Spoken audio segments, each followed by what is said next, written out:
Corla. At around 3 o'clock today, I received a copy of the supplementary order paper. And the motion I'm speaking on was on it, and there were two suggested amendments. The first was from Deputy Desi Ellis and contained a constructive contribution to the evening's debate. The second was from Minister for the Environment, Mr. Alan Kelly. The latter effort tries to take some claim to be visionary, but it quickly collapsed into a mendacious mediocrity. All noise and no substance, and has become a habitual habit at this stage from that quarter. And we're used to it by now because the government's approach on matters as such that touch on inequalities or those where people are being driven from the centre of society to the periphery are a common theme of this government. And deputies on this side of the House could have no doubt that the written minister's counter-motion could have been written in a matter of seconds. And we also have no doubt that we could have written the same script that we hear, the pattern in the speech and in the language. And even now, they will continue to blame the previous government.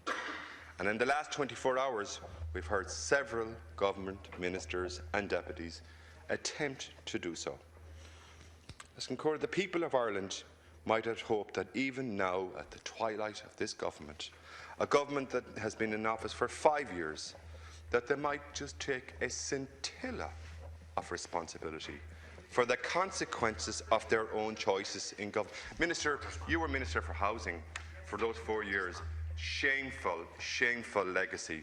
Las Concorda, this is a contrast with the attempt to claim all credit for implementing the recovery of the late Brian Lenihan. And this government, Fine Gael Light, have created a situation where rental prices have now been rising beyond the reach of many working families. And they have failed, despite being offered opportunities consistently by this party, to remove the veto on the bank resolution and on mortgage arrears. In my own hometown of Tuam, there are dozens of local authority houses lying vacant for the want of funding from Minister Kelly's department in order to turn over the hundreds of houses that exist across the West, looking for new tenants, crying out for a home. And Minister Kelly has managed to cap the spending on the refurbishment of such homes at €30,000. And this has resulted in Galway County Council being left with no option to board up those houses and to leave them vacant. Neighbourhoods in Tuam, Gort, Athenry, Loughrea have been dotted with many of these houses. They've been broken into, looted, have become a source of antisocial behaviour.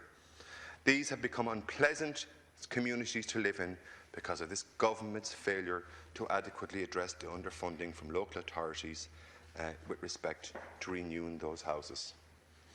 Having such homes vacant, needless to say, also mean that there are no longer houses for people who have been waiting for years upon years upon years on the social housing waiting list continue to grow. In my own hometown, there is a family with 3 children who are now in their 4th month living in a hotel.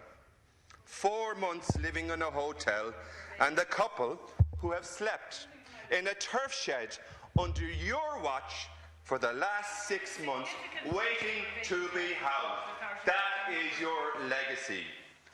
Council staff, you have left them hopeless, in a hopeless situation, unable to offer a house, no option but to direct people towards the private rental accommodation market.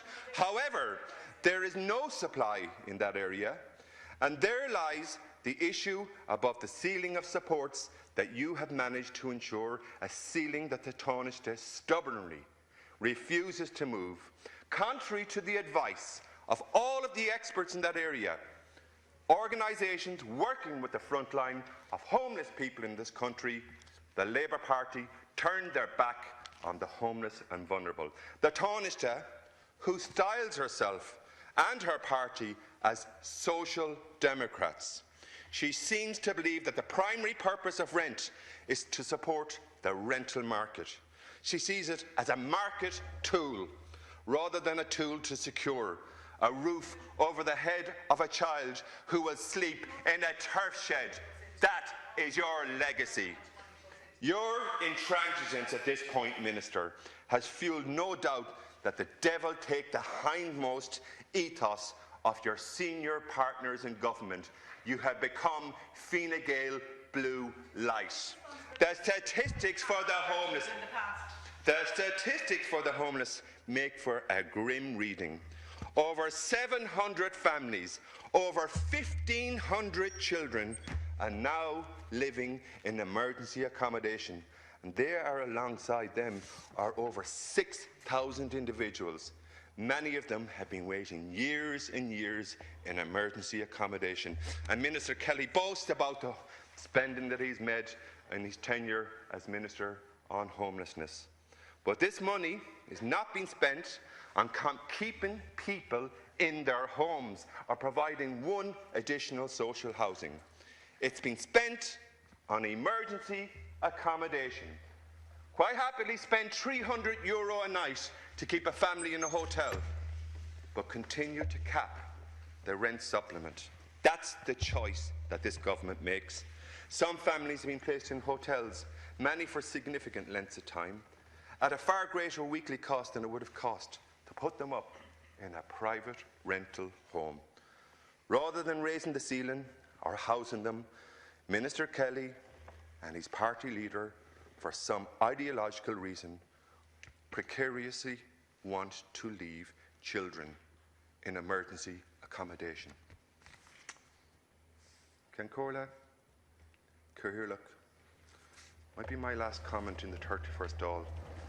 Can I say that the subject of this debate touches on what I consider to be the fundamental principle of why people are in politics.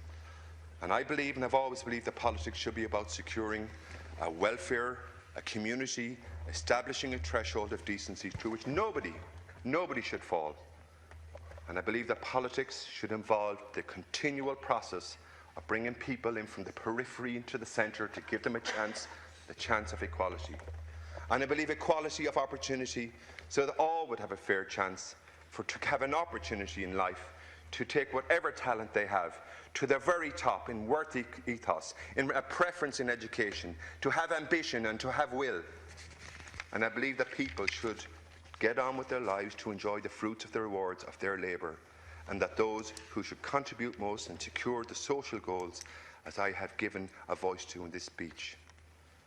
And that is why the subject of this debate is important to every single person in this House, to every single person in this country. I have to say, Minister, it's appalling that you smirk at homelessness. How dare you? Shame on you for smirking on 1,500 children. You smirk away at those children in emergency accommodation tonight. Shame on the Labour Party and shame on you. Without a home, there is no threshold of decency. Without a home, you have left people on the streets.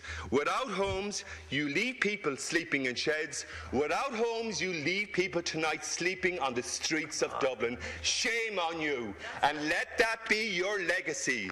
You remember very well those 1,500 children as you bounce on the doors over the next couple of weeks. Shame on you, and let the Irish citizen remember your legacy when you were Minister for Housing.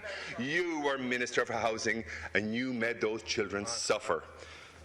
You have scant regard. Smile away, Minister. You smile at those children, their mental health, their welfare, and the difficulties that you have left those children. You have abandoned them. You have abandoned the Irish people. You have turned your back on them.